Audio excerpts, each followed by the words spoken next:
Hello बच्चों, let's read this question. Let alpha beta gamma delta be real numbers such that alpha square plus beta square plus gamma square is not equal to 0 and alpha plus gamma is equal to 1. Suppose the point 3, 2, -1 is the mirror image of the point 1, 0, -1 with respect to the plane alpha x plus beta y plus gamma z is equal to delta. Then which of the following statements is or are true? तो हमें बताना है कि इनमें से कौन से statements जो हैं वो ट्रू हैं. स्टार्ट कर लेते हैं हमारे की कॉन्सेप्ट से. की कॉन्सेप्ट देखो क्या हो जाएगा.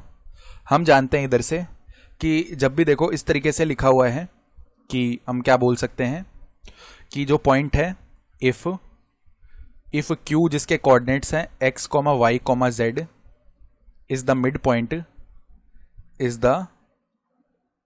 Point of line joining point P जिसके कोऑर्डिनेट्स हैं x1, y1, z1 एंड दूसरा पॉइंट है P डैश जिसके कोऑर्डिनेट्स है x2, y2, z2.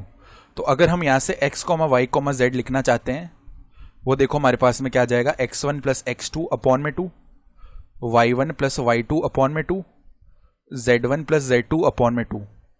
इस तरीके से हमारे पास मिड पॉइंट के कोऑर्डिनेट्स हो जाते हैं. ठीक है. तो अब देखो क्वेश्चन में बताया हुआ क्या है कि एक जो पॉइंट है वो क्या है, मिरर इमेज है एक दूसरे पॉइंट का इस प्लेन के अबाउट.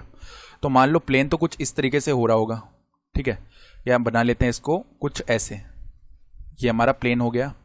तो इसके अबाउट मिरर इमेज है. तो इसको देखो ऐसे इस तरीके से बना लेते हैं ताकि समझने में थोड़ा इजी हो जाए. तो मान लो यहाँ पे कोई पॉइंट हो रहा होगा P जिसके कोऑर्डिनेट्स हम बोल देते हैं 3, 2, -1 है. इसके अबाउट जो इसका मिरर इमेज है यानी जस्ट इसका मिरर इमेज है ना, तो वो क्या हो जाएगा 1. इस पॉइंट को P डैश बोल लेते हैं. इसके कोऑर्डिनेट्स हमें बताए हुए 1, 0, -1. अब ये अगर इसका मिरर इमेज है ना तो हम क्या बोल सकते हैं कि यहाँ से अगर इस लाइन को हम ज्वाइन करेंगे ना, ये लाइन अगर ज्वाइन हुई तो ये इसको मान लो प्लेन को P पॉइंट पर कट कर रही है. ये ऐसे 3D में इमेजिन करो इसको. ये P पीछे है, बीच में प्लेन है और P डैश ऐसे आगे की तरफ है. ठीक है. यानी P यहाँ पे ऐसे प्लेन है और यहाँ पे हमारा P डैश है. इस तरीके से इसको इमेजिन करो तो हमें क्या पता चलेगा कि ये जो लाइन है ना ये परपेंडिकुलर होगी ऐसे. ठीक है. परपेंडिकुलर होगी. साथ ही साथ मान लो ऐसे Q पॉइंट पे कट कर रही है इसको. और ये जो डिस्टेंसेज है ना QP डैश और QP आपस में बराबर होगी तभी ये मिरर इमेज कहलाएगी. मिरर इमेज मतलब जस्ट इसका अपोजिट, यानी डिस्टेंस में तो सेम रहेगा लेकिन अपोजिट हो जाएगा. ये बात समझ में आ गई. तो अब अगर Q बोल दिया हमने, Q इसका मिड पॉइंट हो गया है तो Q के कोऑर्डिनेट्स इजीली हम लिख सकते हैं. देखो जैसे हमने की कॉन्सेप्ट में लिखा है x1 प्लस x2 अपॉन में 2, तो 3 + 1 अपॉन में 2. इसी तरीके से 2 + 0 अपॉन में 2. ठीक है.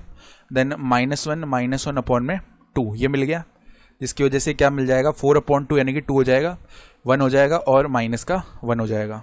ठीक है.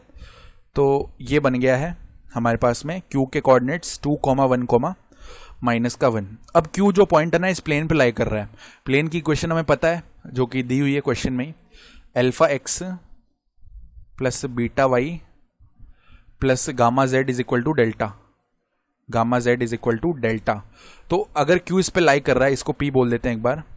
इफ Q जिसके कोऑर्डिनेट्स हमें पता है 2, 1, -1 lies on P, on plane P लिख लेते हैं. ठीक है. ताकि कंफ्यूजन ना हो पॉइंट और प्लेन से. तो हमें क्या मिल जाएगा देखो x, y, z इसमें सब्सटीट्यूट कर सकते हैं. यानी 2 अल्फा प्लस में बीटा और माइनस का gamma that should be equal to delta. इसको बोल लिया हमने इक्वेशन नंबर 1. ठीक है. ये बन गया. अब उसके बाद देखो हमें ये भी पता है कि जो PP डैश है ना ये इस प्लेन के क्या है, परपेंडिकुलर है. ठीक है. तो अब हम कोई भी प्लेन की इक्वेशन लिखते हैं ना, मान लो कोई प्लेन लिख रहे हैं हम इस तरीके से ax plus by plus cz plus d is equal to 0.